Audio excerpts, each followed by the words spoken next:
dynamic situation. More and more people in these classified projects. I recently had a meeting with a man at the CIA who is currently, he's a scientist, a PhD, who is in charge of what is rather hilariously called WSFM. It stands for Weird Science and Frickin' Magic. That is what it's called. Within the classified world, these sort of really amazing electromagnetic sciences. Right. And these people are very supportive of this information coming out, and they're working behind the scenes to try to make change happen.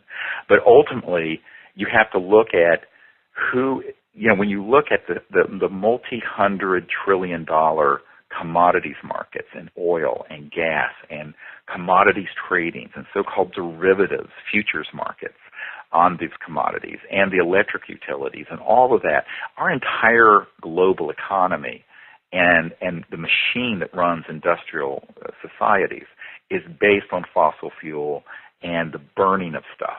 Even a nuclear power plant, all it's doing is creating heat from splitting the atom to heat up water to turn a turbine like an old steam engine did in the 1800s. A boiler. Nothing really. Yeah. It's a boiler. Yeah. That's all it is. It's just a great big boiler run by the heat of fission. Yeah. So there's nothing advanced about any of it. And so these advanced concepts in physics, which have been suppressed, and of science and technology that have been suppressed for 50 to 100 years, these are the things that would completely change the world order. And the world order is this increasingly centralized macroeconomic beast, frankly, that's destroying the planet and enslaving the world, but has such enormous power that the President of the United States at 1600 Pennsylvania Avenue, as Bill Clinton called it, he says, well, the White House is the crown jewel of the federal penitentiary system. And that's what Bill Clinton said about the White House. And so, people have these wrong ideas about power and where it really resides. Now, I'm not to say that the president doesn't have any power at all, or that the Congress, but to exercise the power they do have, they're going to have to come together with Sarkozy and Merkel and the UN Secretary General and the Pope and a whole bunch of other people and have the moral courage to do the right thing for humanity. And it's the moral courage that's now lacking.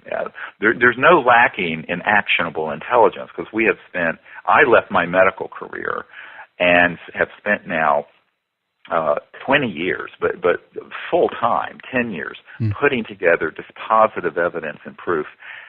And I think actionable intelligence, and provided it to these sort of people. But I'm not the president, and I'm not a member of Congress or Parliament or what have you. And the question is, will these people do anything about it? And I think for that, the power rests more with the people, and the people realize the people are going to have to, A, get educated on the subject, and B, demand real change. Right. And because it is an interesting situation right now as well. This system that you're describing as well seems to be, cracking a bit at the edges. It's kind of choking itself. Oil is going up, albeit that's artificially created, I think. But that's Sure. a side note. And the bank system is kind of on the brink of, falling apart in its own way as well. And everybody else is waiting for everybody else to come out with their, free energy devices or stepping forward, publicly talking about, these things. Okay, we have the Disclosure Project, obviously, but these people, but again, there's quite a few people who are not willing to step out with their name, so to speak, and talk about this as well. So the question is, what needs to be happen here? Do we need to come into such a bad state, a bad situation on the planet before actually this just flushes through, so to speak, or what needs to give here, so to speak? What do you think, Stephen? Well, I think people have to take matters into their own hands. For example, we have trained a couple of thousand people to be what we call ambassadors to the universe and learn to make contact. And actually, even though this gets ridiculed a great deal, even in the UFO subculture, the reason the CIA director approached this, and the reason a lot, is because they know that we succeeded in deciphering the Rosetta Stone of interstellar communication. It has to do with transdimensional issues, consciousness, non-local mind, remote viewing, all kinds of advanced concepts. And the reason the former head of Army Intelligence came to me and said, basically, what in the hell do you think you're doing? After we started doing this and having significant contact back in the early 90s, is that he knew that this was how something could happen on the grassroots that they can't control. They can't control thousands of people going out and making contact once they understand the concepts. And that's what we're going to be teaching at these workshops that we're doing in the United Kingdom and in France this summer. And I haven't been over there in 10 years, so it hasn't been so busy, but we're going to be, this is my only trip to Europe to do a training like this in 10 years, and we're going to be in France. And it's very interesting. By the way, we have a 2,000-acre estate in Brittany that's being given to us to use, where we can have a private setting, and it's going to be a very interesting 3 nights, I believe. But I think that people have to understand that they have to take the matters into their own hand while advocating to have their governments change. I don't think it's an either-or question. Right. The same thing with the energy issue. We started something called the OrionProject.org, which is a nonprofit to raise awareness and also to raise funds to create a laboratory so that the scientists that we've identified can work on these very advanced energy systems, and we can bring them out independent of the government. We have the ability to do it. Recently, we were given a CD, an intelligence file from a source I don't want to name that has over 2,000 pages of very important documents on it that an intelligence operative had put together for us, that if we could put the scientific team together with some funding, and the funding we need is not a huge amount, but it's depending on how long of a project, $3 to $5 million U.S. dollars. We don't have the money to do it at this point, but we're hoping that someone who understands the physics behind these systems will say, look, this is where the real solution to the energy crisis and the environment is going to come from. It isn't going to be solar panels and windmills. Because, for example, for my home to be turned into a solar house is a $250,000 U.S. dollar investment. Change, and that's just simply untenable to most American homeowners.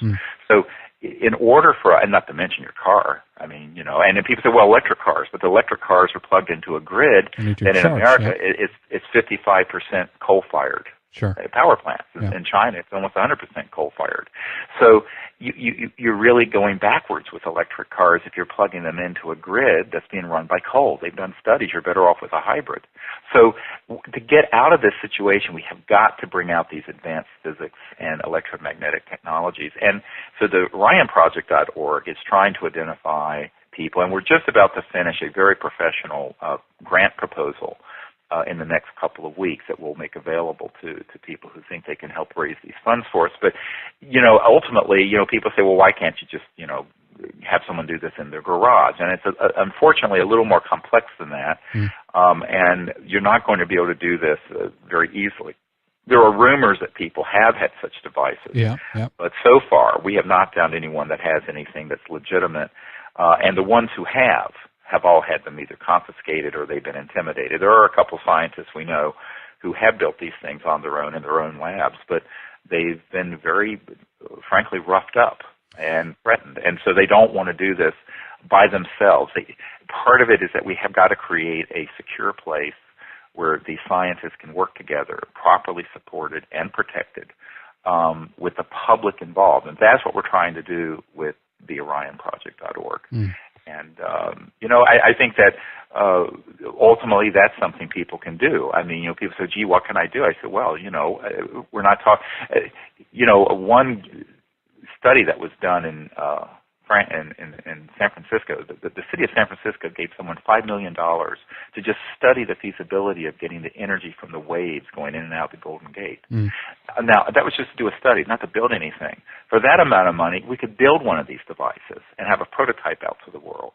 So what I say to people is that we've got to find a way to educate the right people who can provide, either through a foundation or a government or a wealthy individual or a group of individuals, a grant to do this R&D, this basic science R&D. Because it's not like we're starting from zero. We're starting with a lot of information, and frankly, some of the scientists who want to work with us are people who have worked on these systems and built them. And are these systems... They can't do it by themselves. They cannot do it at home in their garage. It's ridiculous. Right. And these are essentially components or ideas based on crashed UFO saucers and things like that, is that? the case? No, not at all, because you have to understand the laws of the universe are universal. If you go all the way back to 1920s, you have people like, and if you go to the orionproject.org, you'll see there's a lot of research papers and history there. But if you go back to the 20s, you have people like T. Townsend Brown, along with